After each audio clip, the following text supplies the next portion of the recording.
Hello and welcome to a brief overview of the spy in Team Fortress 2. So, as a spy, pros and cons. Pros, you're sneaky, you can completely go invisible and disguise as the other team. You can get out of many situations with the invisibility, and you have an instant kill. Cons of playing as a spy. If somebody catches onto you or notices that you're there, they usually can relatively kill you easily. So try to make sure that people don't realize that you're there. So, onto your weapons. Your revolver, your primary. This does 20 damage at long range and up to a maximum of 60 damage at close range. It's a revolver, it's fairly basic. Your sapper you do not use to attack people, you use it to attack buildings. We'll get into that a little bit later. Your third weapon, your melee attack. It's a butterfly knife. On a poke, it does 40 damage. However, if you get behind your enemy and backstab them, it will do 6 times their current health bar, almost definitely killing them. There are very few situations where people can get out of this, but this basic spy tutorial, just remember that those situations exist, but you probably won't run into them frequently. So, 6 times their health bar, 24, but it'd be more like 750 on this guy. So, those are your 3 weapons. Let's move on to pressing 4. Brings up your disguise kit. From here you can disguise as anything on the other team, or you can toggle it to your team as well. For you it'll have pictures and go across the entire screen. I just have a custom HUD. So let's disguise as an enemy pyro. A couple seconds later, and after some smoke clouds go up around us, we're now disguised as an enemy pyro. To the other team I look exactly like a pyro, but to my team I look like I have a pyro mask on. So, the way that, those smoke clouds that appear around you, they only happen if you're disguising without being invisible. We'll get into that like 2 seconds after I explain this one thing. Attacking while you're disguised loses your disguise. However, sapping something with the sapper will not get rid of your disguise. If someone sees you doing it, they'll probably know you're a spy, but you can sap without undisguising. So, on to the next thing. Right-clicking turns you invisible. It takes 1 second to go fully into invisibility, during which time you are a team colored shimmer. Fairly easy to see. So I'd be a red shimmer, and after 9 seconds of cloak, I uncloak, and after a span of 2 seconds, I become visible again. You cannot attack while cloaks, because that would be very, very powerful for the spy. Because you'd just be completely invisible to the other team and running around killing people easily. Also, while cloaked to your team can see you. The other team, you are completely invisible. Your team, you are kind of a shimmer. Not a team-colored shimmer, just a shimmer. It's very hard to see. However, to the other team, you are completely invisible. Now, I said to get rid of that smoke cloud. When you disguise as something, there's a smoke cloud that appears around you. However, if you cloak and disguise while cloaked, the smoke cloud does not happen. This is a way to disguise without anyone seeing you. Also, if you disguise as something slower than yourself, let's say a heavy, you will start to move slower. You will move at heavy speed.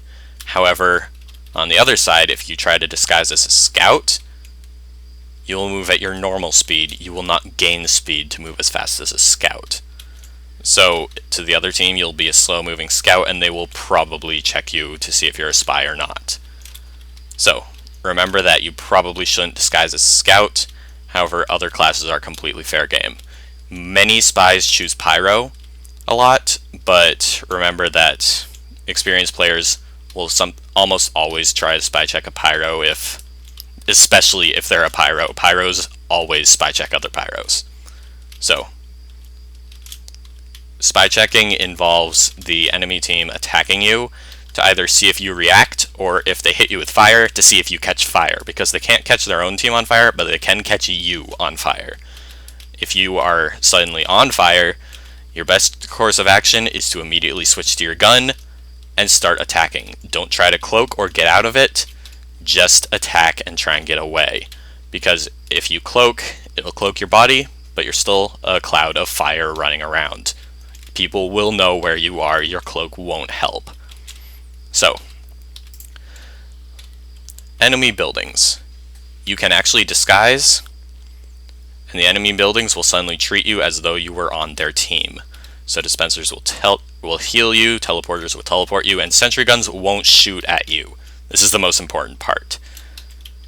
You may place a sapper at any time on a building, as long as you're close enough to it. Sapper goes down and slowly depletes the health of the building until eventually the building explodes. An engineer can remove this sapper by hitting it twice with their wrench. So a good strategy is to backstab the engineer and then kill his buildings before he has a chance to respond. So, let's put up a sentry. So we have a sentry. If we just try and go into it, it'll shoot at us. Let's resupply, and let's cloak and run in. Sentry won't shoot at us. Disguise as enemy thing, choosing pyro. Sentry won't shoot at us. Also, to refill your cloak replenishes gradually over time. However, anything that will give you ammo will also replenish your cloak. A dispenser at level 1 will keep your cloak even. At level 2 and 3, it will recharge your cloak. So those are good ways to get it back. So while cloaked, you can't attack or sap. However, when you start to uncloak, 2 seconds later, you can then sap. Many spies like to sap and then start shooting the building to make it lose health faster. It's generally helpful for your team to kill sentries. And also, teleporters are very good. Very, very good to get rid of because they get the enemy team into the battle faster after they respawn. So, yes, backstab range. I should get into that. Backstab range, give us an engineer. Alright, backstab range is about here. It's kind of large. If you download this map, it's TR Walkway, you can mess around and find out where the backstab range is. It's actually relatively large.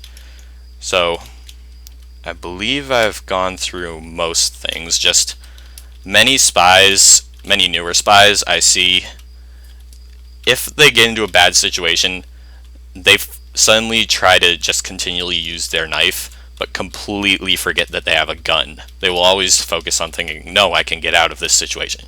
Sometimes you simply can't get out of this situation, and you should just do as much damage as you can before you die. It's important to just remember, you have a gun. It's there for a reason. Use it if you're in an emergency. Yes. As a spy, like the sniper, you're an assassination class. You should pick and choose your targets. If you ever get a chance to backstab an enemy medic, you do so. Medics are the most important thing you can kill. After that, engineers, snipers, and heavies. Heavies are good. Heavies are good to kill. They have a lot of health, and you can deplete that in one click. The rest of your team takes a lot to deplete that. So, medics above all. Snipers are relatively good. They tend to get tunnel vision when they're aiming down their scope, allowing you to just walk up behind them and backstab them. And heavies, engineers. Engineers are good because you can get rid of their buildings, allowing your team to move up a lot easier. And avoid pyros and scouts. Scouts because they're just hard to backstab. If they back up into you, there you go, you can get one, but never try and chase one down because you won't do it. Even if they don't know you're there, it's just not going to happen. They're faster than everyone. And pyros, if they catch you at all, they can pretty much assure your death. They're very hard to deal with as a spy, so try and avoid them. The way enemies will detect spies. This is, I think, the last thing I'm going to go through, and it's still pretty important. Enemies detect spies in the following ways. If they run into you and don't pass through you, they should know that you're a spy, because you cannot run through your own team. You can run through your own team, but the enemy team you can't. If you are standing on a dispenser or a sentry gun or can't pass one, they know you're a spy because their team can walk through sentry guns and dispensers. If they see you disguise or cloak, then they'll know you're a spy. That goes without saying. If fire hits you, since fire is team colored, like for instance now I'd be a burning pyro, That in itself is a signifies a spy because pyros can't burn. However, I'd also be burning red, which means that I'm on red team. Your cloak. While you're cloaked, if you touch an enemy player, you will shimmer. This shimmer is very noticeable by the other team, and they'll probably catch it. The smoke cloud while you're disguising also gives you away, and if you take any damage while invisible, you will also shimmer. So if someone's spraying bullets in an area and they suddenly hit you, they'll know where you are and where you were going at that instant. So those are the ways that people can detect spies. Just remember that Inviswatch recharges with all the ammo you pick up, and it recharges a decent amount. And go for backstabs and prioritize certain targets: snipers, medics, engineers, heavies, and everyone else if you can. Other than that, stab some backs and have fun. So I missed something. It's a small thing, but it's something that you should probably know. So things that make noise. Noise is one way that the enemy can use to detect spies. Disguising does play a noise to you. It's kind of a whispery cloud noise. That doesn't make a noise. That plays to only you. The enemy team doesn't hear it, and your team doesn't hear it. However, cloaking does make a noise. The enemy team can hear you cloak, and they can also hear you uncloak. So if you try and uncloak right behind somebody, sometimes they won't hear you, but sometimes they will hear you. And remember, if they suddenly turn around and start attacking you, that's why they did it. It's because they heard you suddenly uncloak, and during that 2 seconds until you're fully uncloaked, you can't attack.